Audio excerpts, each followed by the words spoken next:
Heyo, and welcome to a sunny episode of the Drywall Podcast. I'm your host, Nick Harmon. With us today for his first appearance on the show, we have Mike Curry of Sunny Drywall out of Kelowna, BC. Mike and I almost met at a Fresco Harmony training at the Columbia factory a couple years back, but we've always been in touch through social media. We dive immediately into the Fresco Harmony conversation and how various surfaces can discolor.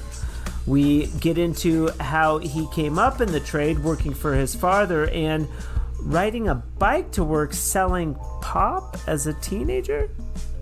How far were the job sites away from each other? It was probably like a 10-minute bike ride. Okay. Yeah. That's pretty cool. Okay, so how much would you buy the pop for? I still remember it would be 33 cents a can with the deposit and everything. Nice. No? You probably recycle too. You're like savvy. Like No, go around one of my friends would go back and go pick up all the bottles. That was his side hustle, was going in on the construction sites and grabbing all the bottles. Yeah, because you used to get 5 cents a can. I remember. Yeah. It's like you get 5 cents a can. That's funny. So they'd be bottles of pop. Not cans. Just the cans, yeah. So where would you get the cans? I don't know if Costco's around back. Everywhere. Everywhere. Yeah, if they were on sale, I'd load up, and I had a whole fridge just full of pop. Shasta, and bring him Shasta. Remember the Shasta Cola? No. I saw a good one the other day. I missed Jolt Cola. I'm not sure if you ever had that one. Oh yeah. Yeah, that was a good one. From soda pop to basement renovation to sleeper trailers for camps up in Alaska, we cover a myriad of different drywall and construction applications. We remember our good friend Cameron Brown and talk about his impact on the industry. We also talk about the Proform banjo and how that tool works good for Mike. Instead of a normal banjo, we discuss some of the newer tools in the industry and how they're making an impact, and a lot more on this episode. Hey Nick, why are you so down? Oh, I'm okay. Come on, man. You can tell me. What's going on? Oh, nothing. It's just that it's our last episode with Ames Tools as a sponsor, and I'm a little bit sad. Don't worry, Nick. There's going to be a new and exciting sponsor for next month on the show. You mean it? You really mean it? Yeah, we're going to have a new sponsor next month, and they're going to be amazing. But for now, let's talk a little bit about these Venetian plaster trowels.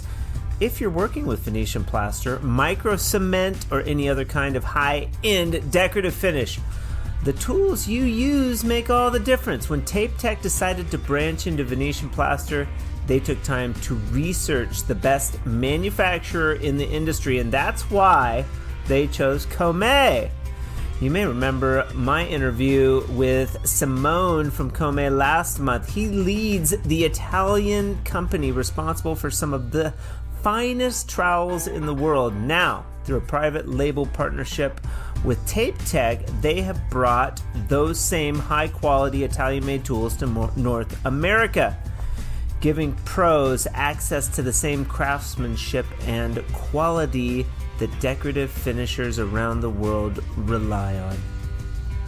You can find out more. Head over to the tapetech.com website, or you can ask your local Tape Tech dealer for more info. Grab one today and feel the difference on your next decorative finish job.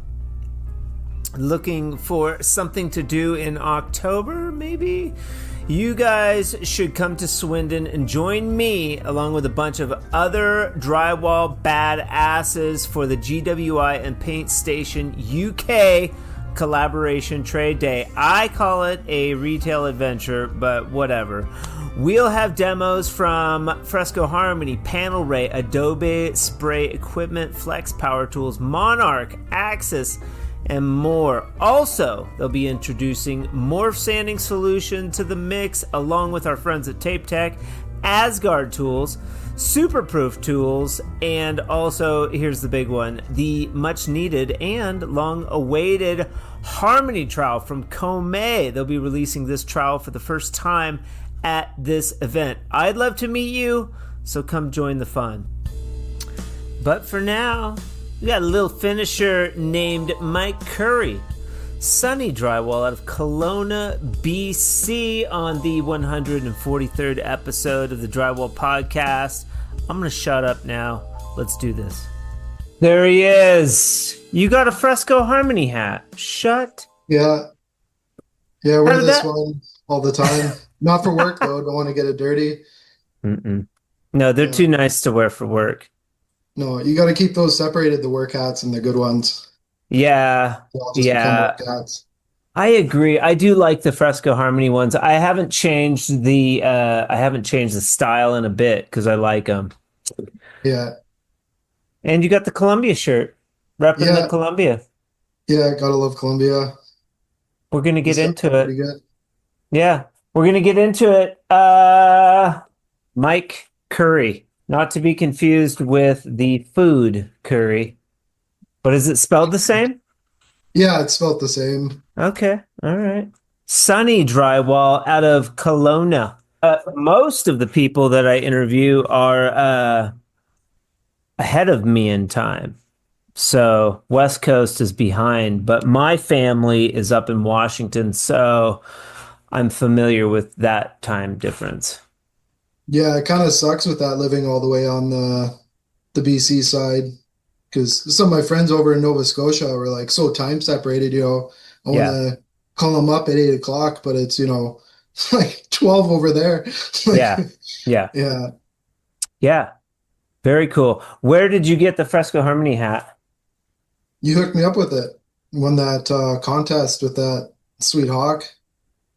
Oh, you got the hawk. Yeah. That was a good W. Didn't you get somebody won the T-Rex. Was that you as well? Yeah, that was me.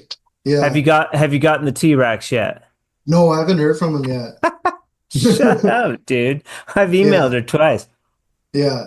Yeah, it was a good year for free stuff, that's for sure. Morph hooked me up with some sanders. Oh, nice. And you with the win on the hat and this, and then Columbia hooked me up too. What else came with that hawk? That was a cool hawk. Those hawks are nice, right? Have you used it? Yeah, I used the plastic ones before, especially with the white coats that if you're using the clear sealer on those aluminum hawks, it can kind of go gray or black. Yeah. With that. It might have been you too that mentioned it. Yeah, I can't remember. Yeah, same with the trowels too. So we're trying to work with Comay currently to get a Fresco Harmony trowel that's like, they have a Venetian plaster metal that doesn't, it's super expensive. It's going to be like ultra high end. I can't wait. Yeah. But I mean, I was telling those guys though, like people will pay, people don't want to pay a lot for product. Like, if you're buying, drywallers are always looking at product and price point when it comes to various products, because it's a consumable, you're using that product. But when it comes to something like a badass trowel, like I'll drop $150 on a badass trowel, especially if I'm going to have it for 10 years, For sure. Yeah, like, you got to invest in yourself, right? Totally. So I think trowels are a little bit different. And plus, if it didn't leave black marks, and if it was like, super baller like trowel, I think they're going to be beautiful. So we might launch those. We have a training coming up in Swindon, England at GWI. Very exciting. Call Jamie's going to be there. Chad, the tiniest taper, she's going to be there. Maybe Abrica Drywall out of England. It should be a good time. Yeah, because I was supposed to meet you over at that Columbia factory on that Fresco day. Oh, yeah. Yeah. Yeah. And that day, no one showed up. Remember? Nobody showed up. Yeah, we had a ball. SSB, I don't want to say nobody. SSB showed up. Yeah. And Greg, and we had a good time with Greg. and we hung out and we had pizza, and it was a very good time. He learned a ton about fresco. He's done a little bit of fresco since then. And Yeah, he got some free swag and stuff. But yeah, we had a good time. Regardless, Cam was yeah, there. yeah, Um, you yeah. know, I know I regret that so much, but I yeah, didn't really have a choice. My back was so fucked. Like it it was happens, man. toast. Yeah, yeah. It was just done. Like had my back go out and like yeah. I was I like hate. thinking of like maybe if my wife drives and I lay in the back of the van and go down there. It's like No, no, this is getting way out of hand. Like as much as I want to go down there, like it's just not gonna happen. Like it yeah, sucks so much watching that. if it's that bad, screw it, man. Yeah, Very cool. Mike Curry, Sunny Drywall, Kelowna, BC. How far are you away from that Columbia factory there in Surrey? not far. If it timed out pretty good, it'd be like 6 hours if, the traffic wasn't too bad going into Vancouver there. Oh, that's a If it was bit. good. That's a little Yeah. bit. That's cool. You were going to come down, but you didn't. Have you used Fresco Harmony yet? Yeah, yeah, I did Okay. used it on a job where I was covering up. It looked like Venetian plaster that I was going over. Yeah. Yeah. And did you do like one skim coat over the top of the Venetian? Yeah, I gave a pretty good coat for the first coat, Did you do like pretty thick. two Yeah, I coats did of two top? coats and then, Okay. one coat of the sealer. Okay. Yeah. And I got Easy. both walls done in one day, you know. Easy. Yeah. Yeah. Yeah, we just did one where I went over Venetian plaster. They had two patches on two walls. I did the sanded Copper Mountain, one coat, threw a fan on it, went out to my truck, ate lunch, came back in, sealed it, 3.5 hours. I Yeah. charged her $500. I should have charged more. I should have charged like 1,000. She would have paid it. It had been Yeah. like 3 months. She couldn't find anyone to fix it. It took me 3.5 hours. She was tickled pink, and like she would have paid way more. I just was Yeah. like, for a Venetian plaster patch, if I'm going in and it's something super small, it's like, $500 minimum, even if because I've gone in, done like, just like an hour, and Yeah. it ain't worth my Yeah. time to mess with stuff. So, Yeah. And then there was that other job I was talking to you about where I was all stoked to be doing a full ceiling in the whole house. yep, But it was really yellow from it being so old, and it might have been a smoker in there before. yeah, And we were putting some primer over top so it wouldn't bleed it over into the fresco. yep. And the texture just started falling off the ceiling. So it was like, well, Oh, so weird. much for this. Like we got to take all this texture off, and then Yeah, ended up just skim coating it. yeah, Yeah, it's just because of their budget and stuff. It was kind of yeah. Fair enough. Yeah, but that I was the mean, whole perk even of the fresco is not to take it off. kinda. I mean, if you have popcorn though, you could scrape the popcorn, and then you still have like a crappy surface underneath, Yeah, which you could then, instead of skimming a couple times, sanding dust and paint, you could fresco, and that would yeah, sort of offset it a little bit. But there's different scenarios, where it could be easier, harder, or whatever, But yeah. Yeah, I know there's a customer that was a little on the fence with Fresco too, and I kind of sold him on it, and I kind of got, it yeah, was like, yeah, just going with it. yeah. That job after the training up there, we went up to Bernie's house in Salt Spring, and we were having issues with the fresco going right over the surface as well, because Bernie had taken off a lot of the wall surface and we were getting tons of bleeding. So if you have a surface that, I mean, the only thing you do at that point is prime. So, but we had base Yeah, coated a bunch of it. It bled through. Then you got to base coat it again, or you just fall back and you prime yeah. everything, and then you can go into your base coat. But it was those walls. It was an older house, musty up there. A lot of It was moisture. bleeding through the light color. Uh huh. Yeah, Yeah, it'll do that. yeah. What were you going over top of? Gosh, it was. I mean, it's been a while now. It was some type of wallpaper. like Yeah, rowdy wallpaper, weird, type of surface. yeah, And we got a lot of bleeding on that one, so that was kind of challenging. But I mean, at the end of the day, it was still skimmed out. It looked great. yeah, I mean, they could have just painted over it or whatever. I'm not sure what he ended up doing, but Bernie was cool. Like he understood the challenges of like getting a new product, and there's all kinds of stuff you're going to run into. We yeah. had one project where we did a whole ceiling. So they hung it and they finished it, and then the house sat for like 3 years. And then Oh, we went in, there was a tall ceiling, and we went in and I skimmed the whole ceiling, yeah. and everywhere there was board bled. There's yellow, right? It looked yellow. Yep. Yeah, yeah. It's And crazy how the so, drywall does that when you look at the older yeah. ones. Like it just, Yeah, and so we had to prime that one too. But it's just, you roll a thin layer of primer over the top, and then you go back into your if it's a light color, you could get away with doing another skim coat, but it just depends. yeah, A lot of scenarios are different. Mostly I'm going over existing texture.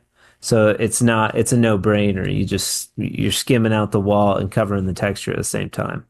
yeah, yeah. And it's pretty quick to just put a coat of water-based primer over that if it's not too bad. Yeah, I don't even cut in. It's just you're just hitting the Yeah, field real lightly, and you're just killing those yeah, stain marks. It's not the end of the world, but it's a pain in the ass. You lose your base coat a little bit, but still, yeah, it's pretty quick. So I've ran into those scenarios sometimes. They're pretty rare. yeah. I figured Yep. out that's why when you tape off the walls for a ceiling and then you pull the tape off and it's always coming off right at the top of the corner of the paint. You ever have Yeah. that happen a lot? Yeah. Where you put the tape off Sometimes. and it's because they're not cutting in. They're just rolling up to the ceiling with the primer, right? Right up to Okay. that, and they leave that little bit because it's drywall mud. Like we'll just hit it, Uh, and then they cut it. that's The funny. painter That's a told me good that. tip. That is a Yeah, good tip. Yeah. the painter's like it's biting us in the ass now because if we ever go back to a house, like it's gonna be a problem. Yeah, it'll pull the fresco too a little bit on your sealer coat. Jamie was just pulling that Yeah. masking on the fireplace, and I was like kind of looking real close. I was like, "Is that pulling?" Because it'll pull like the Me too, sealer. man. I was watching the same video, sweating, watching him pull I the was tape like, on it. I Like, hope he oh, does. what the? Yeah, And I use too, that said, I use a really delicate surface. It's white masking, but it's super delicate surface and it's really hard and it's better than blue tape. Like I've used the blue tape. I don't like it. It's thinner, it rips, it sticks too much. But I have this delicate surface tape from Geary's, Guiry, that I get, and I love it. And it's super strong. I can pull like the whole ceiling. So when I mask, I do, one full length so that when yeah, I pull that masking, I can just pull the whole length. I don't do sections ever. yeah. That's probably Um, priced around the same as the blue stuff too, eh? yeah, well, it's not. It's cheaper because it used to be a Diamond Vogel product, but it's cheaper because they don't tint it. It looks just like white masking, Yeah, but yeah, it's still delicate surface tape. Works great. That stuff won't pull. But another fun fact about the sealer, if you give it longer period of time to cure, it won't pull, like a week. yeah, Like yeah. it'll get hard over like a long period of time. Like it'll get harder. Yeah, that sealer's pretty heavy duty stuff. I was kind of It's surprised when I got a it's bit of pretty it on a cool. shirt. It doesn't Yeah. wash out. Yeah, I think That I think stuff's I there to have some stay. on here. Yeah, No. No, like and same with the hawk. I have like a sealer hawk. And then if you use a stainless pool trowel or a stainless knife, it'll scrape off. But if you yeah, use a blue steel or spring steel blade, that sealer will not come off your blade. It'll just build up. Like got rid of a hawk that it gets so built up that I don't like the way it comes off the hawk anymore. It's so bumpy that I'll just toss that. And then I have a mud hawk and then that becomes my sealer hawk, and then I get a new mud hawk. That's kind of the, Yeah. but I have two separate hawks for sealer and mud. How did you come up in this crazy trade? Are you first generation drywaller? Yeah, I guess so. My dad had a construction company doing Okay. additions and doing everything, building patios, doing drywall, basement Okay. developments, he could do it all, Red Seal Okay. Carpenter. And Okay. yeah. Yeah. So that was kind of my first entry point for the trade, really, was Okay. going with him and helping him out and getting paid with a lunch. Yeah. How old are you, Mike? I'm 40 40. 40 years young. Congratulations. When did you turn 40? March. Yeah. Beautiful. Yeah, they go Yeah. kind of quick, but I like the 40s. They're nice. Yeah. You get wisdom in the 40s. Yeah. Yeah. And yeah, my first time on construction sites, actually, other than working for my dad, was when I was 14. They were doing a bunch of developments around us.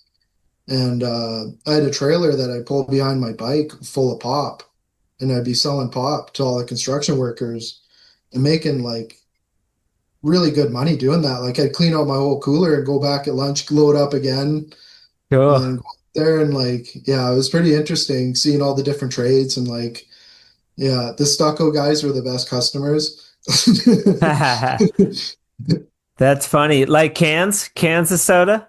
Yeah, yeah, Now it's funny. I'm from Washington. They call soda pop. yeah, Like we used to call yeah, it pop. Down here, it's all soda yeah. or Yeah, we call Coke. it pop-up in Canada. They don't ever call it pop down here. Isn't that weird? Yeah, yeah, yeah. Another fun fact. Episodes full of fun facts. But so you're on a motorcycle and No, you're just a bike. Just just a your regular bicycle. bicycle. Okay, and you had Yeah. a trailer that you Yeah. carried. Okay. Yeah, a trailer with the cooler in it. How far were the job sites away from each other? It was probably like a 10-minute bike ride. Okay.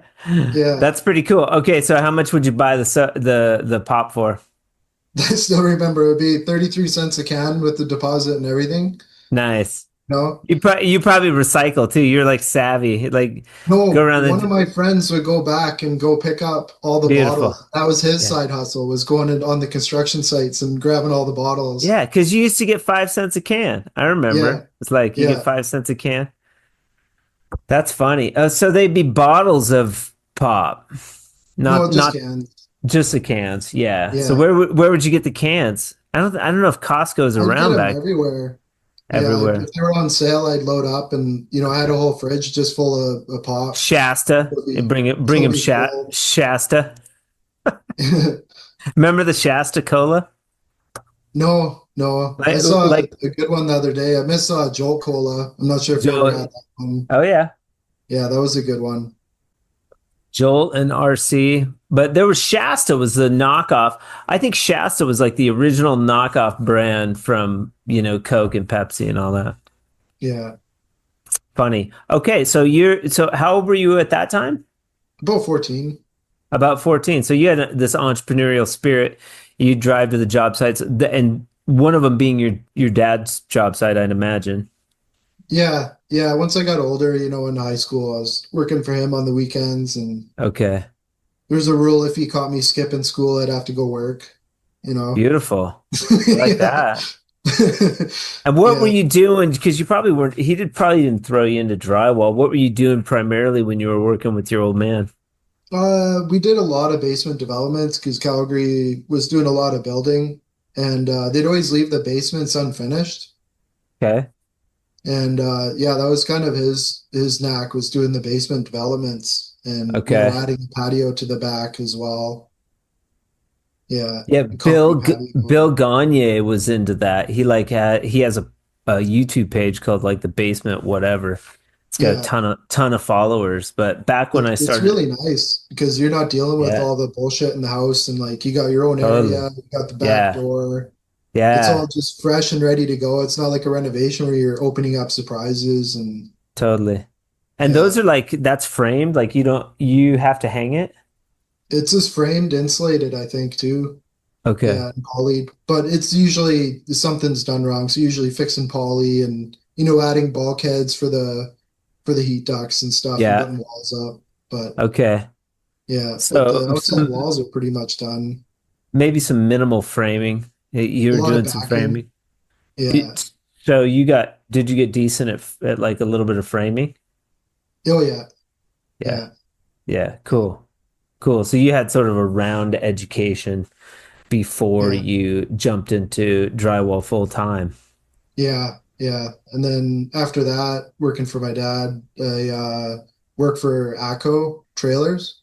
And it's kind of like Okay. what you did with you worked at a trailer factory too, right? Where Yeah. they Yeah. build the trailers, and yeah, one of the best jobs I ever had. Mobile home manufacturing. Yeah. Yeah, yeah, Yeah. It was a cool job. I don't know why I didn't like it. I mean, towards the end, I just didn't like it anymore. I liked going to the union and going to a job and they were running the tools. And I liked that so much better. It felt like after doing the union, like, and doing mobile homes, I felt like they're cheating. Like, mobile homes is just like a hack oh bullshit yeah, yeah, where the union was like, oh, this is proper drywall. They make fun of you and like, they're all clean and you yeah. know, Well, but the butts are like, 4 feet wide and yeah, all that. yeah. Well, it was actually a union job there. Yeah, Oh, okay. yeah, That might have been different. I mean, this was just the factory that I worked in was just like hustle, go, go, go. Um, they didn't really, they just cocked the transition. They didn't really yeah. finish. There's no corner bead or no Uh, corner taping, just all the flats. Yeah. And then Yeah. yeah, they just trim everything out in the factory. Any corner just gets trimmed out, and then No, we would caulk it. One of my jobs was to caulk yeah, the transition, and then I would caulk 6 floors and paint all of them. So I go through and oh caulk, yeah, and then I go back with paint and paint them. yeah. Yeah. This company, they were really big on the vinyl drywall, the vinyl face stuff. Have you seen that Okay. where it's like wallpapered already, right? And then you just trim all the just Oh, trim the top. Yeah. And then even the that's screws in the ceiling, it would be like little like daisy plastic things that would like uh-huh. hold up the ceiling and then just put like a cap on it. Because it's just trailers for workers, right? It's not like actual mobile homes that people live in. It was just like work Oh, trailers. Yeah, for the that was ACO trailers, like for the supers and the architects and shit. You put your like plans and well, maybe those you and have then a little actually fridge. actually Uh, sleepers too. They were Okay. built using them for camps actually. Oh, Yeah, so it'd be crazy. like suites basically be one bathroom in the middle and then two suites on the two suites share the one bathroom. Crazy. For camping for what? Working out in the oil sands. Oh, okay. Yeah. And then that company was ACO Trailers. Yeah. And so you went from working with your dad. I assume you're pretty young at this point. Did why didn't you go on full time with your dad after high school? Yeah, I'm not too sure to be honest. I think just working The with old family man. was just a Yeah. bit too The old much man at some rubbed you point. he rubbed you the wrong way, man. He's like, Yeah. I got I, this, dad. yeah, we're doing concrete in the summer and stuff too, and I was like, yeah.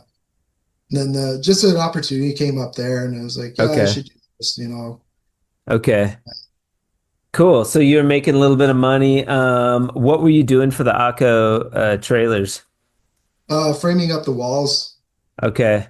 yeah, and Cool. the So floors you too. got really fast at framing then. I'll bet doing that. Yeah, yeah, Yeah. yeah. I And got then real quick with the nailer. how'd you transition into drywall?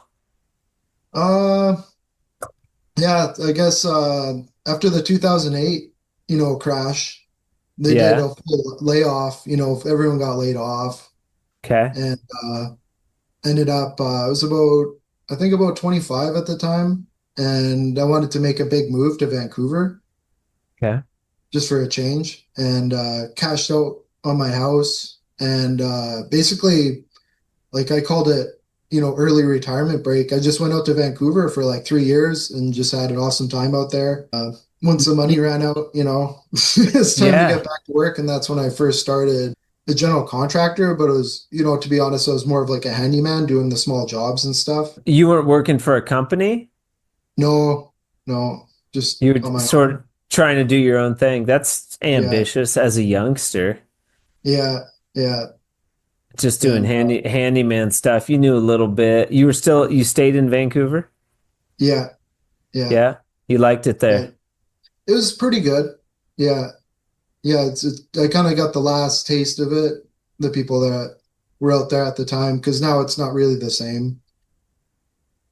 Okay. Vancouver's changed a lot with just the Yeah. traffic, and Yeah. it's Yeah. just a shit show there now. Yeah. Yeah. I It barely used to recognize the place. Yeah, it used to be cool when we were young. We'd go up there and play soccer. It was cool. Seattle was cool, but it was like grungy. It was like a grungy city. So was Portland. They weren't like popular at all, and now they're like progressive hubs. Very big. A lot of Yeah. homelessness, like all that. You seem pretty up to speed on social media, like what Fresco Harmony's up to. Do you listen to the Drywall podcast? You listen to episodes? Oh yeah. Yeah, you like Yeah. it. Yeah. Yeah. It's Get good. get to meet these crazy drywallers, right? Kinda. Yeah. Yeah. There's some good stories on there, man. Like I Yeah. can't remember which one it was, but the one guy talking about he had like a huge company and they never got paid from a really big job, and it was just the start of a huge fucking disaster for him. And it was just I don't know if you remember the name, but he ended up selling off all his equipment and like chasing the guy for Oh yeah. it's like Yeah. huge amount. And it was like, fuck, this is a nightmare. Like it's good Yeah. lessons to learn, right? Through Yeah, through other That people. was Danny Carrillo. Yeah, he's a Yeah, hustler, man. Yeah, I'm still yeah, friends with him today. Yeah, yeah, he we did a personal episode. So if you watch that video, we're sitting side by side and he's from lived in Albuquerque, but he's traveling around now. He does a lot with spray rigs, Graco. yeah. And he had a That's right. product. Yeah, he's a salesman, right? For Yeah. the Yeah. He's like a plaster dude, like through and through. Like he's very knowledgeable about pumps, plaster, like all that. yeah, He gets his hands dirty with lots of money, but that's a pretty fun episode. And he's like a pilot. His eyes like he has one eye that's like he's blinded.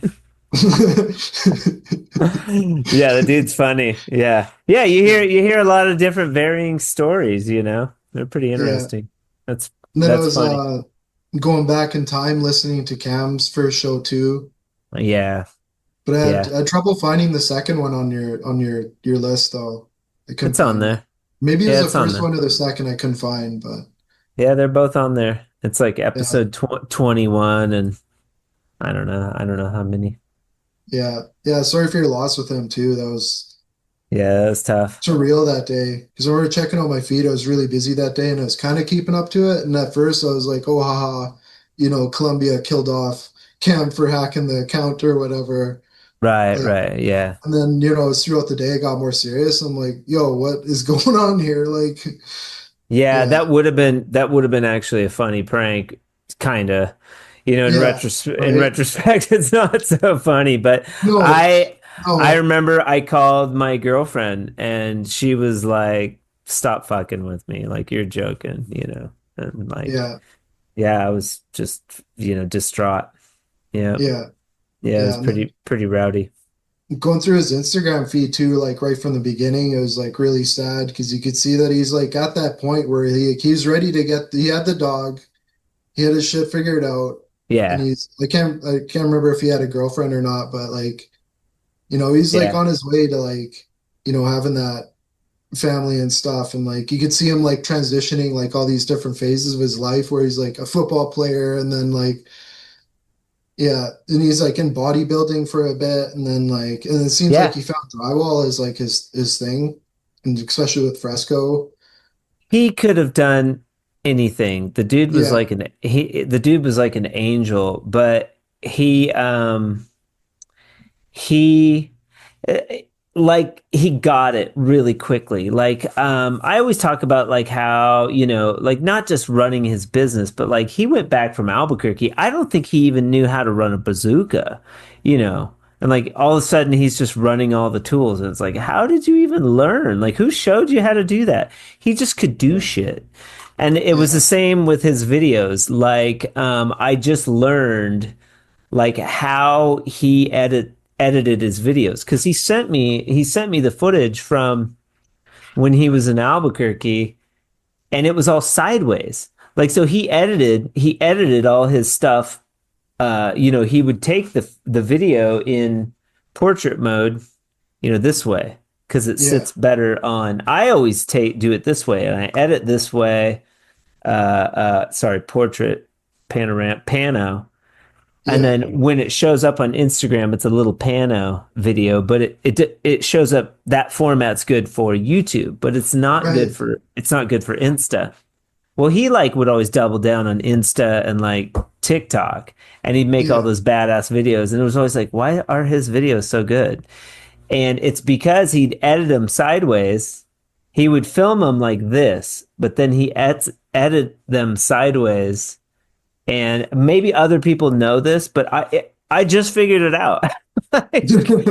yeah, But you have to edit the video sideways, and then I save it over to my phone, and then I turn yeah, it again upright, and so then you get yeah. a really good edited long form video in portrait mode. Yeah, I learned that using my GoPro because I was using that for a Right, bit, just recording stuff. And then, I go to the computer and put it on Instagram and it's like, why is this so small? Like, and right. it's like, oh, I gotta flip my camera around, yeah, on the head mount and find something to kind of jimmy rig it around. So, Right. So he yeah. was good with all that, and they were always like, why do you film that way? And it's like, well, because fucking I don't know how to do it. Like, I fake it just like everybody else. I do the best I can. But Yeah, he just sort of intrinsically knew those things, and he was so young, like to know all that. Like I was a bonehead at his age. I didn't know shit, let alone running my own company and things like that. So, I to my credit, like I did Fresco Harmony. I learned stuff and I figured stuff out. But I was always impressed by his ability to just do shit, man. Just yeah, wasn't scared. He wasn't scared of anything. yeah. The swirl came. Commendable. You still good at the swirl, man. It was just like that black and white Yeah, wall. That's when I was yeah, like, man, I want to do fresco because that was such a yeah, sweet wall. yeah. Yeah. Jamie, same thing. I've been doing the fresco for years. Nobody like gives a shit. Like Cam does one fucking fresco job. Okay. Goes by Yeah. million views. I'm like, I've been doing this shit for 20 years. But no, he One just of had a my way. He had a way, and then his video was cool. Then he put the cool music, and it's Cam, and he's in his flip flops, you know. Yeah. One of my But favorite parts of his was with that swirl wall where he's like pouring the swirl onto the trowel and then he does a shrug. right. And Yeah. it's like, It's like, man, okay, now I get it. Like, because that's like the attitude you have to have for fresco, right? Like, you can't be there being really right. technical about it. And No. No. yeah, It's like it'll just look bad. who gives a shit? You could always go over it. No, he got Yeah. it like right away. Yeah. But he didn't, to his credit, he took 2 weeks. He flew to Albuquerque. He hung out for free, dude. I Yeah. kicked him down some money, but like he just wanted to come and learn. And I was like, dude, I got plenty of work. We'll throw you, you can go help Jack. Like, Yeah. it's not like we were in the studio. He like went on the job, he learned the swirl, and he busted his ass. I remember on Sunday, like he had been there like 5 days or something. He's like, hey Nick, can I have a day off tomorrow? I'd like to go check out Albuquerque a little bit. I'm like, Oh man, that's funny. dude, Yeah. this is your vacation, man. Take as much time as you want. I'm just like, hey, if you're here, you want to learn fresco, like let's learn it, man. Yeah. But that's just how he was. Yeah, I love the guy, and it was, everybody that came across Cam loved him, and he was just that type of dude. Yeah. But I'm glad you got to sort of follow along that little piece of story because it's just a small moment in time. Yeah. that if you got to meet him, you know what we're talking about, you know? Yeah. Yep. But no, both episodes are up. I'll have to look at that. But yeah, 21 or 23, and then yeah, like 70 or 80 or whenever else he came on. And then there's a tribute episode that I did after he died. And Yeah. that one's sad, you know. But you're in Vancouver, you're handyman. No, How do I'm you in go Kelowna now. Sorry about that. you're in Kelowna. Yeah. This is after the trailers. You work trailers. You're in, and so Kelowna is a ways away from BC. How do you get from BC to Kelowna? No, Kelowna's in BC. I went from Or sorry, not B. Calgary. I Sorry. went from Calgary to Vancouver and then spent 5 years in Vancouver.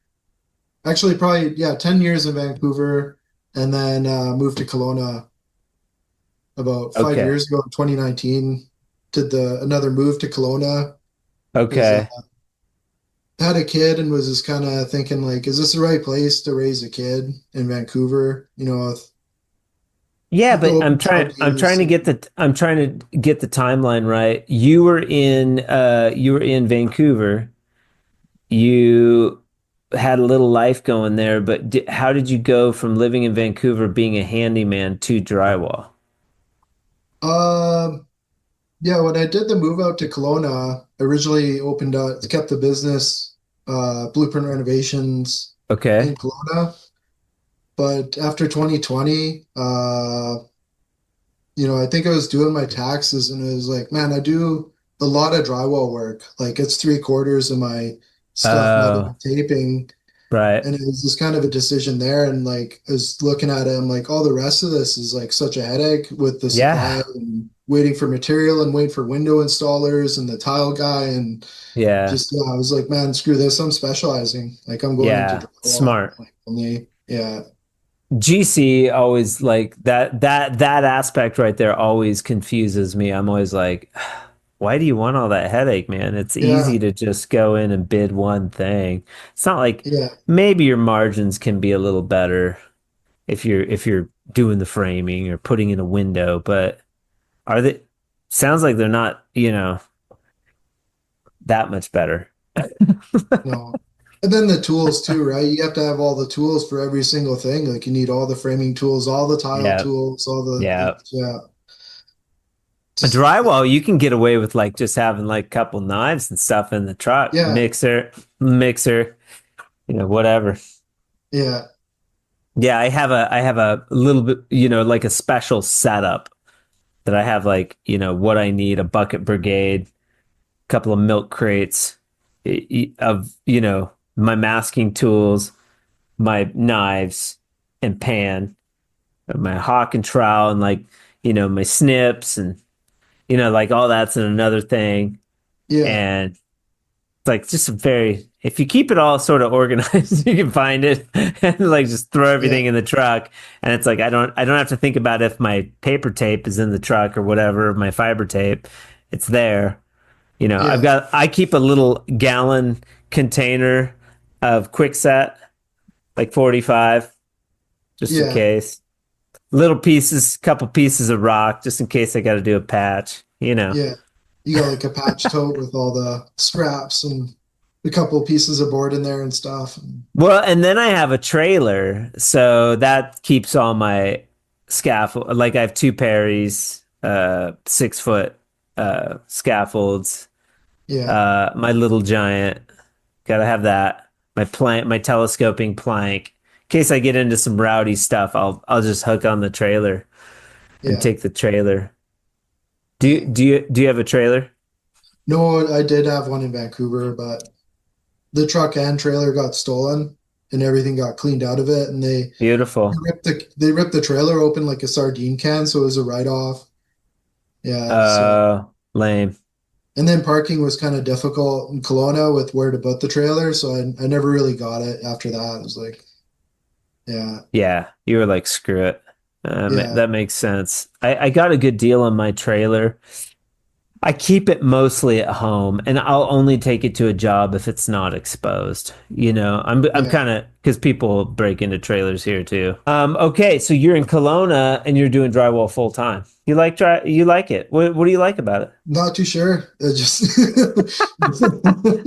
I mean, what's it? good about doing it is like I can't remember who said it, but it is satisfying to like run the Yeah, tools and like you get that satisfaction of seeing, you yeah. know, the There's shitty some place and making it good again. And there's something about the mud that you like, it's kind of it's yeah, that mindset that the drywaller has. We gravitated towards the mud for some reason, you know. yeah.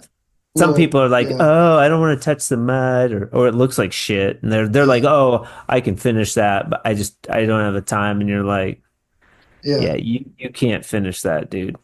yeah. I remember that in school with the paper mache, just loving it, like loving that Yeah, paper mache and yeah, yeah, getting messy. yeah, Yeah, yeah. I was an artist. I liked doing art, and mud was just like, "Oh, you're making walls flat. Like that's cool. That looks cool." yeah, I want to learn that. That I yeah, remember thinking that. Um, what kind of projects are you? So, and you're still in Kelowna. So yeah. you've been there since 2019. You've got a kiddo. How old's the kiddo? He's 6 now. Sweet. Yeah, Just one boy. two boys. Yeah, I got Two. Oh my God. Sebastian, that's 6, and then Eli, who's just turned 3 this summer. Okay. Wow. Yeah, You got your hands full, buddy. And yeah, and wife. yeah, You do have the wife. Okay. yeah, Well, some people get split up.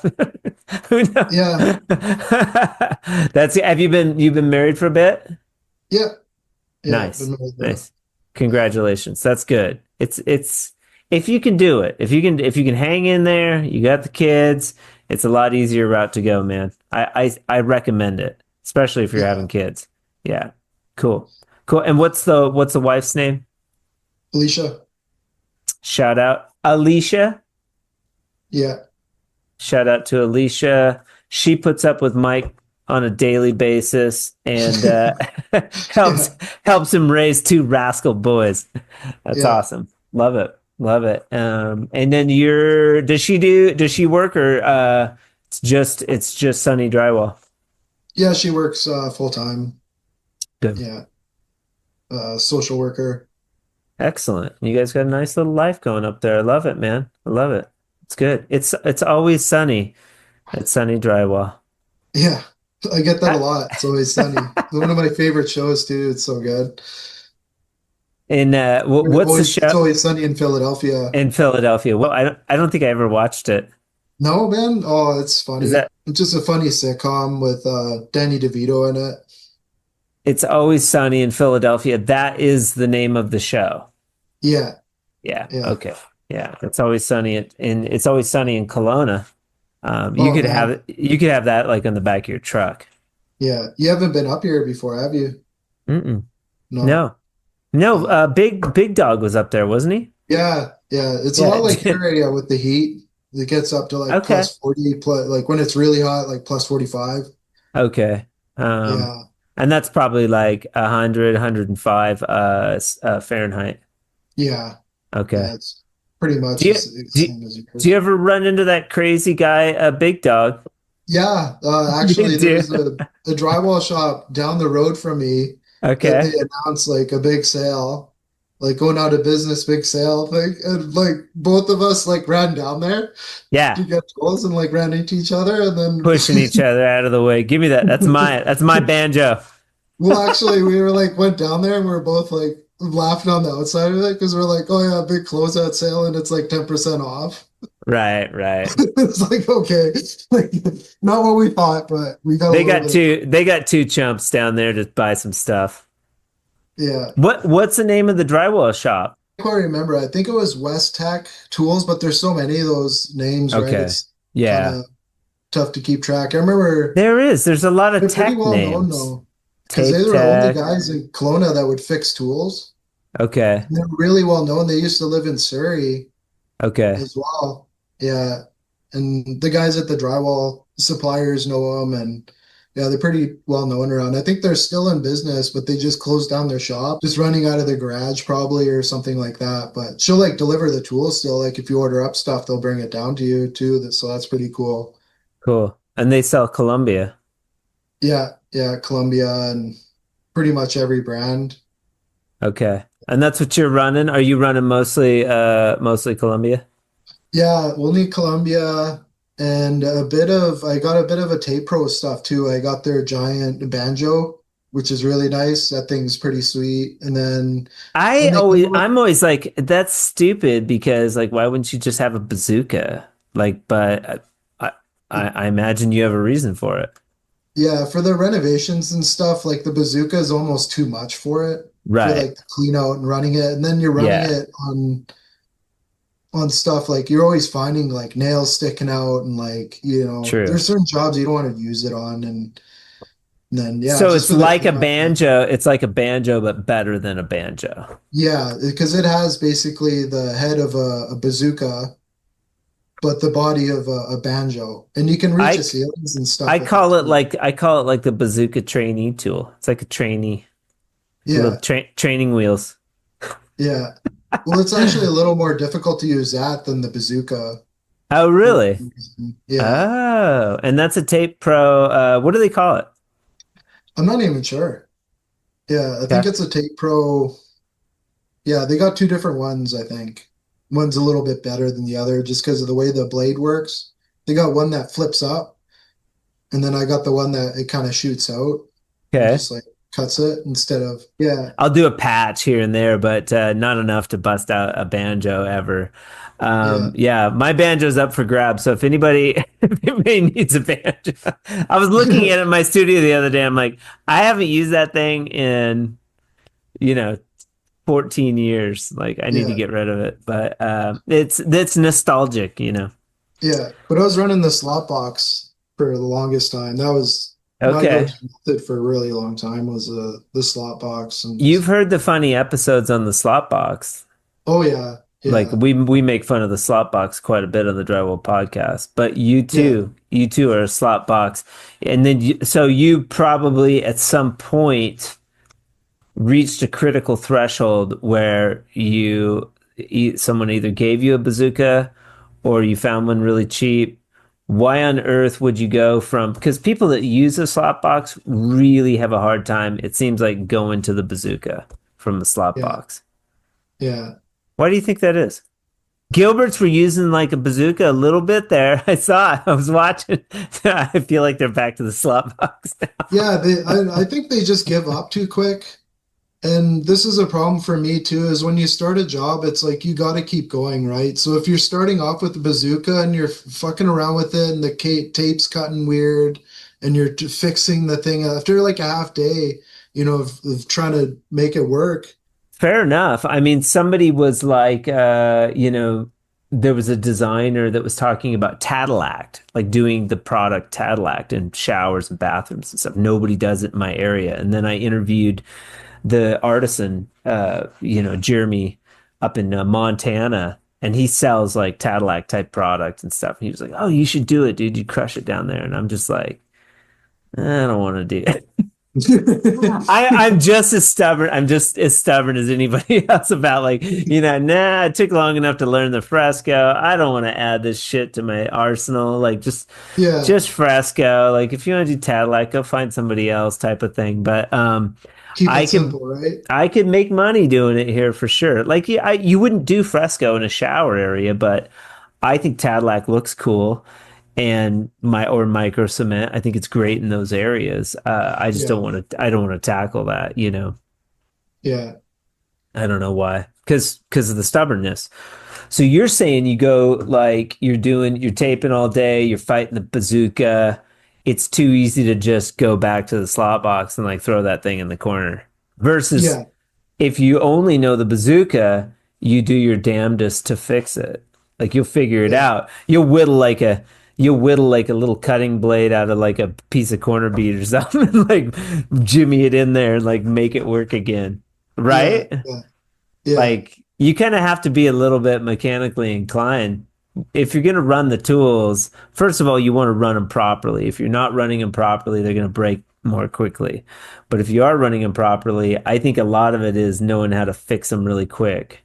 Yeah, yeah. Yeah. So then I ended up using it on smaller jobs where I'm just taping off a ceiling or something.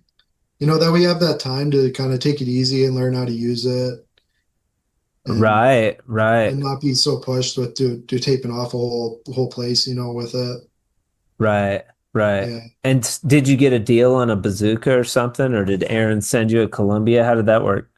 The Columbia story is kind of interesting. I started off with buying just a tube off Marketplace, Okay, just a tube, and I think like one flusher and stuff with it, and just kind of okay. just started off with that, and then Pump. You had to have a pump, right?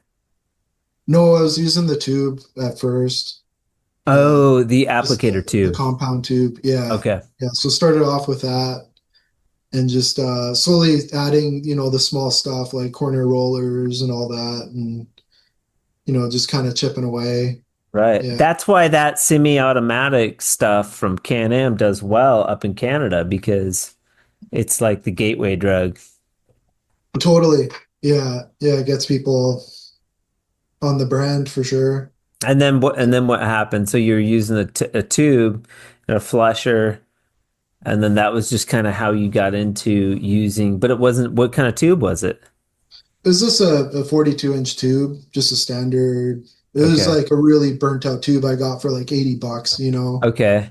and that kind of was my first time buying it. But my first time using automatic tools, my brother Ryan actually got a bunch from a pawn shop because he's doing a basement, Cool. and we're using that stuff like taping off a basement. And we're just laughing at the time. It was because it was so fast, like getting the mud. It's like we just went through a whole bucket of mud in like 20 minutes. Like Okay. we loaded up a whole place like so fast, and we're just like, wow, like we felt like Okay. such idiots for like taping the old way. It was like, Yeah. you know, But most people that'll pick up the tools though for the first time struggle with getting the speed because they don't know how to run the tool. Like that would be the breakdown with people using the tools is they don't know how to run them. yeah, So you get a bunch of tools from a pawn shop. Maybe you just are more inclined, or did you watch some YouTube videos or something? not really. Yeah, we just took it up really quick, I guess. Okay. Yeah, we didn't have any problems with the boxes. Yeah. And that was what brand was that? That was that green brand, uh North the Star. North Star. Yeah, Yeah. yeah, Okay. All right. yeah. Cool. So you picked it up. That and I think the same thing with Cam. Like I one day he was just running the tool. So I think some people just have an affinity for uh picking it up. They pick it up quicker. Some people quick pick it up quicker than other people, for sure. Yeah. Yeah, and they're Yeah. not cheap either. Like, Right. yeah, so I think a lot of people have trouble biting the bullet on buying a handle and a box for, $1,000, Yeah. and they looking at their pan thinking I could do the same thing with this, but Uh it's not the same. yeah. Yeah, Yeah, it's at two steps forward, one step back, but it's just so much faster that so much faster. yeah, if you take the time to learn, it is laughable, and people would disagree with me or whatever. You have your holdouts, you got your. I think less nowadays, but you still have people that hand finish. Um, you know, Yeah, it's fine. It's fine.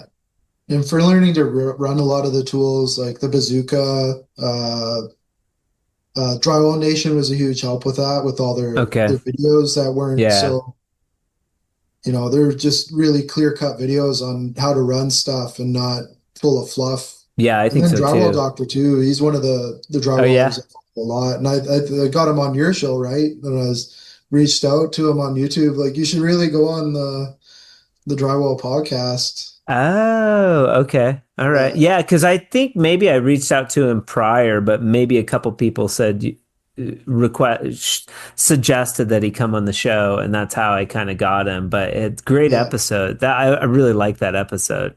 yeah, yeah, Yeah, yeah. his little Those guys so much. drywall doctor kit. He's got a little kit. Yeah. Yeah, I was So, like pretty sad hearing that that didn't really take off because when I first saw that, I'm like, well, that's a pretty cool idea for, homeowner to do their own patch. And yeah, it's tough. Drywall's tough. Even like the tech dry, like do you have a tech dry tool? You got one of those? no, no, I don't have Yeah. that. It's pretty cool. It looks like Um, something I'd lose. yeah, they come in handy for me because I'm always getting into tight areas with fresco. So I Yeah, use it, it certainly comes in handy. It could be designed a little bit differently. I've talked to Corey about it. Corey's a super cool dude. But then the space, man, it's tough. What do you think about the morph sander that you see all it's pretty over? sweet. Like it's Yeah, have you nice. tried that? Yeah, yeah, because before Okay. that one, I was using the Tape Pro. I Okay. think it's called the Stealth Sander, and it's okay. It's kind once you learn how to, it takes a pretty big learning curve to understand how it like it's almost like a wedge but triangle.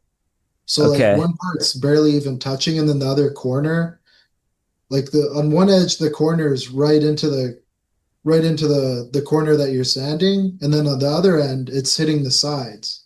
Okay. So it's yeah. So It's you no got to run good. it the one way, and it's pretty nice. Like compared to using like before that, I was using the Black Widow just on both Okay. sides of Okay. it. Yeah, and But yeah, the it's pretty the the good. But the morph's morph, yeah. better. Oh, Yeah. the morph gets right into the corner. So for Yeah. those corners, it's getting right in there. Yeah. Yeah, I feel like he just took sanding and he just, you know, like just figured it out and yeah, made it the sander for the drywaller that like really crushes, and like that's his focus, and he's doing an extremely good job of marketing, and yeah, a lot of people are having success with the morph.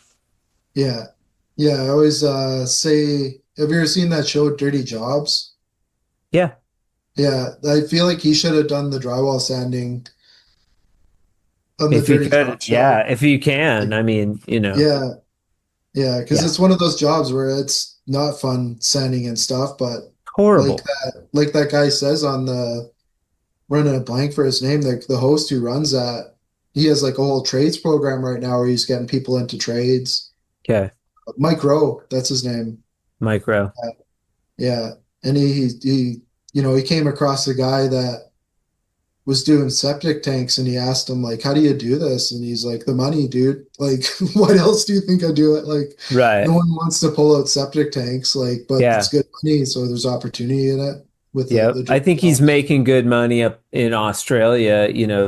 He's crushing it out, and then he's Yeah, inventing these tools that make his job easier. Not only that, you can get the content from it, which is great. And, yeah.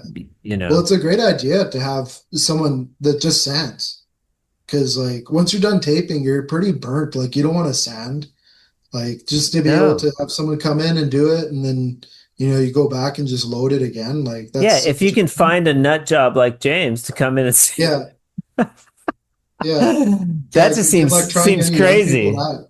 Yeah, good luck telling any young people that. Like what you should get into like drywall sanding. Yeah, just sanding. And like then too, I think for an appropriate sanding, you have to kind of know finishing. Yeah, totally. Just like to be a good finisher, you should know hanging a little bit, you know. Yeah. But that's my 2 cents on it. So then how did you segue to Columbia from your marketplace North Star setup? Uh, Columbia, same thing. Marketplace, getting tools on there. Uh, Okay. I'd always find guys selling like full sets of tools because they might have got into taping and they're like, not my thing, right? Like they Yeah. saw some videos and thought they could do a whole house and they ended up just bailing on it and they're selling the tools that are, almost brand new at half price. Right. I see that a Okay. lot. Guys selling their stuff for cheap. Okay. Yeah. Or maybe a general contractor gets it for one job, does a job, and then he sells it, and Sure. yeah. So that's how I Very got cool. quite a bit of it. And then Columbia was hooking me up with some too, sending Okay. me some stuff. And Yeah. Yeah, you're up yeah, there. You're up there close to them, and they're just such nice guys anyway. So yeah, Yeah. good I'm company to not deal quite with. an ambassador or anything, but just I No. became kind of the tool guy out here. Okay. Because when I got new stuff, I'd sell my old stuff and just kind of constantly adding. And Fair enough. You're not quite uh, cool enough to be a Columbia ambassador. it looks like a lot of work with the content. It does. Because they want people that are making content consistently, right? And Yeah, yeah, and good content, trying to keep it light and fun and yeah, keep it interesting for sure. Yeah, yeah, yeah. Yeah, that whole marketing in the drywall space is such a like crazy animal. Yeah, it's really difficult, yeah, and fun. It can be. It can be. I think the advantage with that I have with fresco is that it's kind of unique and different, and so it's shiny. yeah, Yeah, I feel like Jamie's videos on fresco get a lot more hits than, he might be an ambassador for a lot of different companies, but like he'll get hits from the Fresco Harmony videos because it's like, what is that? That's cool. Or same with Cam's videos. We know a little bit more about Mike Curry from Sunny Drywall. We got yeah, we got a little bit of time. yeah. It's I kind of mud. interesting It with doesn't matter. Mud's just mud, right? well, kind of, but No. at the same time, it's not. Yeah, What because kind of mud do you use up there? it's been tough out here because we can't get the muds that you guys get on the West Coast. Like I can't get the machine mud. I can't get +3.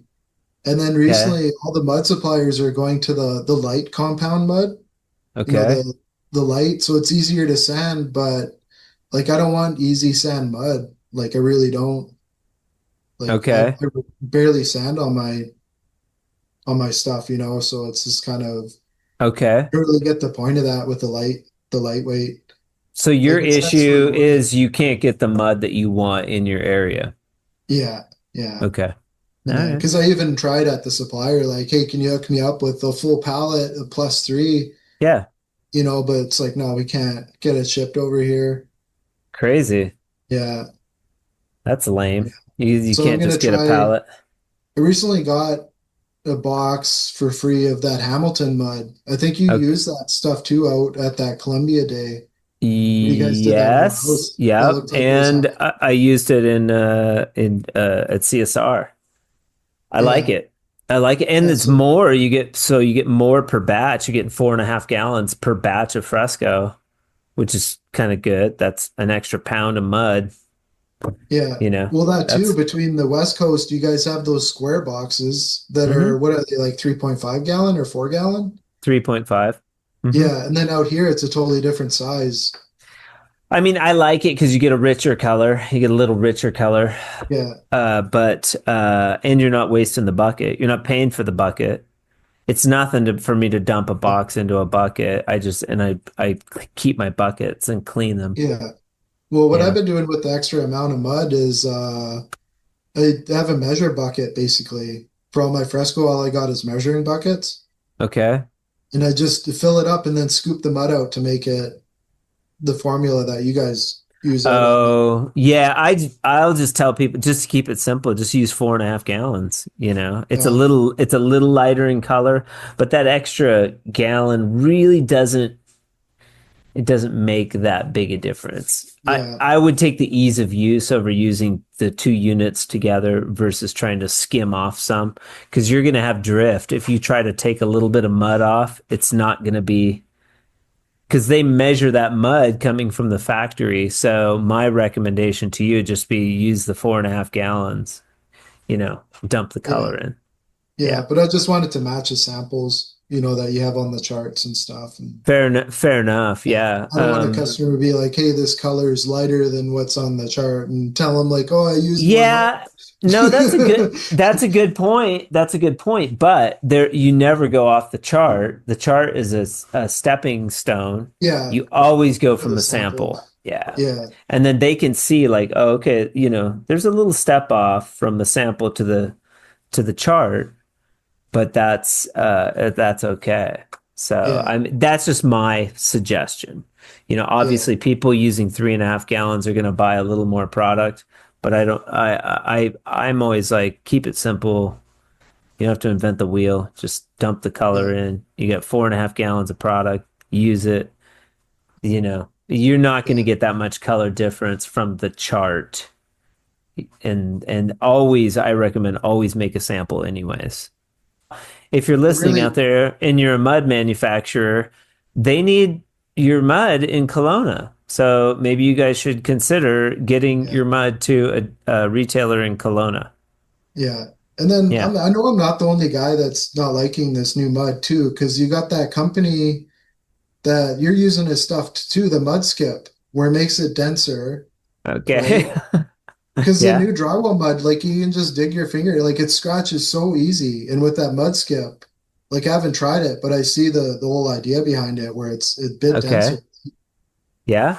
Get Yeah. that. So that's kind of It cures out in such a way that it's denser and that you can coat over the top of it without weird shrinkage issues.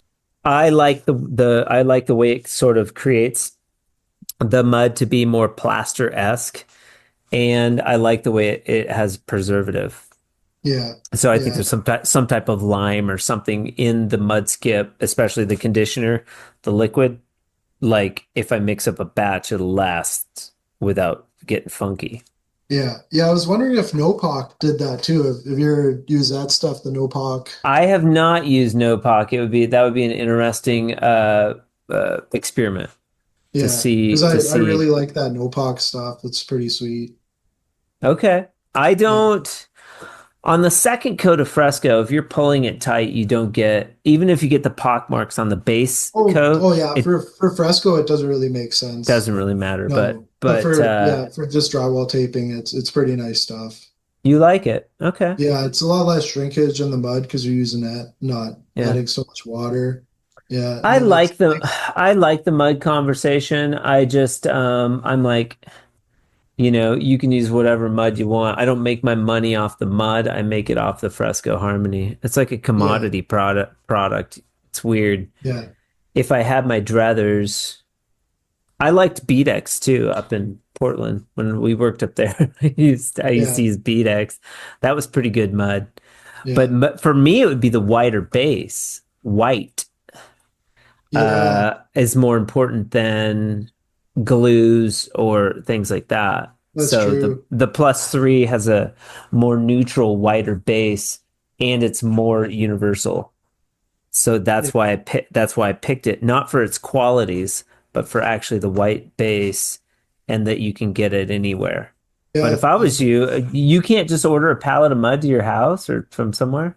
I guess No, they not. won't ship. They won't. They can't get it out here. The plus No, that's three. too heavy. Yeah, no, the machine mud too. I was looking at that. Like that's pretty cool. Like mud just for machine tools. Because I see all Right? the guys on Instagram using that and can't get it Right. out either. Okay. So it kind of sucks that way. Yeah. Okay. But Well, there might be a market for mud manufacturers or get on the horn, with somebody in the industry that can talk with a rep or something like that, yeah, and be yeah, like, hey, man, let's, you talk to your shop and be like at least a couple pallets, 4 or 5 pallets. So it might not be worth it because it costs them so much to ship it yeah, that they don't do enough volume in your area to warrant having the mud. yeah. They just don't have any trucks going out that way. They got Yeah, the distribution network and that's just how it is out here. fair enough. Yeah. I Fair meant to enough. tell you too, I like the Fresco logo. It's really sweet. Thanks, man. I appreciate that. Yeah. It wasn't until I made my own shirt and I was putting it on the that green part that you have, like the green part of the logo, and then it was like translucent, the one part of it. I'm like, oh, okay, this is pretty fucking cool. Like you definitely thought that through with the logo because like it's almost like the fresco with the first coat and then the second coat Yeah. being a bit translucent because it's so thin. That's good. That's good Yeah. eye. I mean, and the movement. Yeah. So that squiggly line is kind of like the movement of the trowel. Yeah. When you're Yeah. putting it on. Yeah. Good eye. I appreciate that, man. There was a lot of scrutiny over the Fresco Harmony logo. We, Yeah. a lot. Like we wanted something that would be timeless. if you look at like the stucco, or I mean plaster is pretty sexy. Plaster has like some cool stuff, but in the drywall space, I mean Columbia pays attention to branding. There it's becoming more important now. But when I came up with that logo, there wasn't a bag of color, a bag of powder color with a like, a cheesy label on it. That's what we were competing with. So the Fresco Harmony bottle is so much, more Yeah, visually pleasing that yeah, that's what we wanted. yeah. Something, It's up something. there with the Columbia logo now. Thank you. Yeah, Appreciate it. Um, yeah, and that same with the hats. I want a hat that I'm gonna wear and that I like. I like hats. I think if you have a good hat, people will wear it. And that's good advertising. A shirt you wear once or twice, you're not going to wear it as much, but a yeah. good hat you'll keep around. What kind of like I don't know what you call it, but like legacy setup do you have for if anything happened to you? Like what's was Fresco done or No, we have some ideas. No, I mean, yeah, that's a great question, and we're there. So I have some strategic partners that I've been talking to. I would love to see Fresco Harmony really blossom. That's going to require, because it's a lot of work, it's a lot of money, there's a lot of energy. Yeah, What I've developed is certainly valuable, and I would love to find a partner that is in the space that I'm in that could really help drive this. Because right yeah, now it's not getting to the people that need to have it quick enough. I can't handle that volume. If I got hit by a bus, it would be done. That's kind of the gauge, what would happen yeah, if you got hit by a bus type of deal. So, there's safeguards in place that could tell a future person how to do it. Ideally, a large company that could really take this idea and myself, and we could go and really, really do it right in a big way. yeah, So that's on the table. We're looking at these options, and it's not, I wouldn't say, I'm still pretty young. Hopefully, nothing happens to me. yeah, But I would say, even if something did happen to me, that the idea is fleshed out enough that somebody would come up with something pretty soon yeah, in my place. But there's been a lot of legwork, man, on my end to get yeah, this to where it needs to be with the colors and the sealer and the system. yeah. Yeah, you put a Hard. lot of years into it, man. A Yeah. lot of years. Like, because I I remember like when I it. was first looking into your fresco, and I was seeing some posts on Contractor Talk. I don't know if you remember that being on there Uh-huh. on Contractor Yeah. Talk when you were first showing it. Yeah. Yeah, because I was on there for a bit when I was in Vancouver too, and Okay.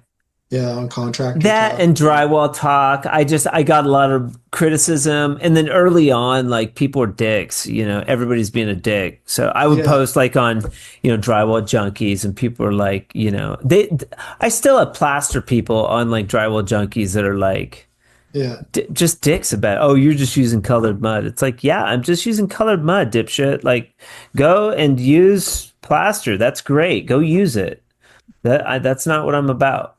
yeah, yeah. That Like, that Drywall Talk site is dead. Like, I remember when I yeah, first posted on there, it was like no replies. It was like this site's so dead. Like, there's barely yeah. anyone on that. No, Yeah, if you want to post your stuff up, I recommend TikTok. But there's a bunch of oh dicks yeah, on TikTok too. I recommend Instagram. I recommend Facebook is still fine. The groups have toned down a little bit, but you can kind of tether your Instagram account to your Facebook account now. And yeah, I just go on Instagram. I think that's the most oh powerful yeah, bang for your buck in the drywall space now. yeah. If Yeah, if the you're Drywall Talk and Contractor Talk were more of a under, it's not really a public type one where you're talking to other contractors and right. about, business problems and Yeah. stuff that You you can run type into. in And drywall on Instagram and there's like yeah, a million drywall companies will come up. yeah, Drywall talks like, yeah, you're crickets. Yeah. Yeah, So, Drywall Talk was crickets, but Contractor Talk, there was quite a few yeah, people out there. Then, yeah, they've been there a long time too. They kind of got their own little group over there. yeah. So in this space, when you're marketing, this has been the Drywall podcast has been pivotal. But like getting to know people, Sunil has been very helpful with Drywall Master. We just had him on the show. He's been huge. Aaron and Elliot were huge with Yeah, CSR. So there's been some instrumental people through this means that have really connected me.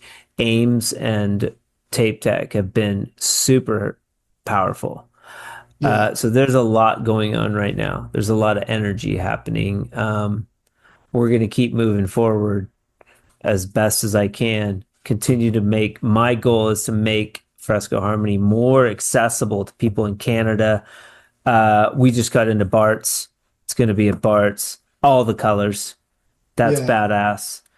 Uh, and now I'm dealing with the challenge of getting the product up to Canada because of tariffs and things like this, and so it's yeah, more challenging now. My whole goal is to get the product to the consumer as fast as possible, but without hurting it.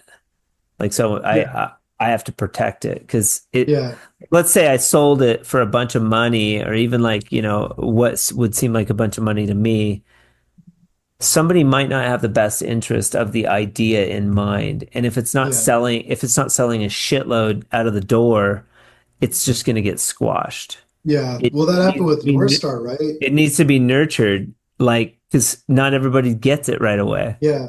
Yeah, that happened with North Star Tools when they got bought out and like the people running it weren't they didn't have their heart in it and then people can't get parts and stuff and Right, right, like North Star like were really good and then I think it was actually around then when the financial crisis of 2008 where they sold right. the company and the people bought it and whoever bought it, yeah, weren't making the parts anymore. You had to buy new tools and the So customer service was crap. It's strategic having a slow growth process, not a lot of overhead, and Yeah, being malleable to push the idea forward with specific ideas because I'm conscious of like, oh, it could just get squashed if you sold it to a Home Depot or something right away. It's almost too early. It has yeah, the timing has to be right. And I think with new products, people have to be aware of that. Same with Mudskip. They've got I think they have a decent product. I think that they're looking at different avenues to for faster growth, but you have to be careful and not you know, throw the yeah, baby out with the bathwater, I think is the expression. You have to be yeah, careful because people don't give a shit. They just want money. yeah, I want to see people like you using Fresco Harmony making money because that's cool. yeah, Uh, I like selling product, but what's cool to me is when somebody like does a project. That's really cool. Like seeing what yeah. Jamie's doing. That's cool. Maybe you have a pearl of wisdom buried down in there, a sunny pearl. Uh, yeah, the good one I heard was only people that remember you working overtime and long hours as your family, after a while, Ah, you yeah, gotta make time for the family and everything else and everyone's got to grind and stuff, but sometimes, you just catch yourself. It's like I'm just pushing too hard with the schedule. Like I'm not seeing my family. And like the whole reason I went into business, staying self-employed was for that. So yeah, yeah, yeah. I can't afford to go to England and Italy. Unfortunately, my son's not going on this one, but also like for ourselves, like I have, these adventures that we go on and stuff. They're fun, man. yeah, What are you working for if you can't take the time to go, like, do a trip, enjoy yourself occasionally, give yourself permission, take your family, go drive somewhere, camp out for the weekend. You yeah, have to schedule that. It's so important because you're yeah, not gonna. Your kids are 3 and 6. You're not gonna get this time back. yeah, totally. Yeah, Hmm. it goes by so fast, eh? Yeah. Yeah, really fast. Mine's 9 now. He can be 10. My mom's sending pictures of his first grade. He just started fourth grade, so it's like, 3 years are gone like Yeah. that. And I'm lucky. I have a 9-year-old. Some people, it's like they're already in 18 or 16 or they're in college, So it's all relative. Yeah. Enjoy where you're at. Yeah, totally. Love Yeah. it. Yeah, that pearl rings true. Um, Mike Curry, Sunny Drywall out of Kelowna.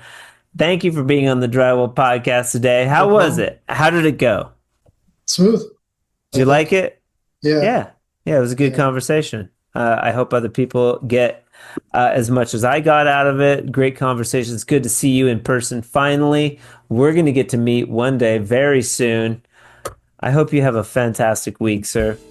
You too. All right, bud. We'll talk soon, man. Have a good one. Talk to you later. Yeah, bye. Huge shout out to Mike for being with us on the Drywall podcast today. You, sir, are a gentleman and a scholar. I appreciate your time. I appreciate you. And I look forward to meeting you very soon in the near future. Also, I would like to give a final shout out to Ames Tools for sponsoring the Drywall podcast in the month of August. You guys have been awesome. I sincerely appreciate you, what you bring to the industry, and your support with the Drywall podcast. It's because of sponsors like you that I get to do this show, so thank you. This month, Tape Tech and Ames have been highlighting their Venetian plaster trowels, from classic Venetian trowels to chrome-treated blades that won't leave marks on your whiter finishes. The full line covers everything, including curved trowels, corner trowels, and lightweight options that reduce fatigue on longer jobs. Whether you're working with Marmarino, Travertino, Graciello, or laying rich joint compound that's colored with Fresco Harmony, there is a trowel in the lineup that's made for it.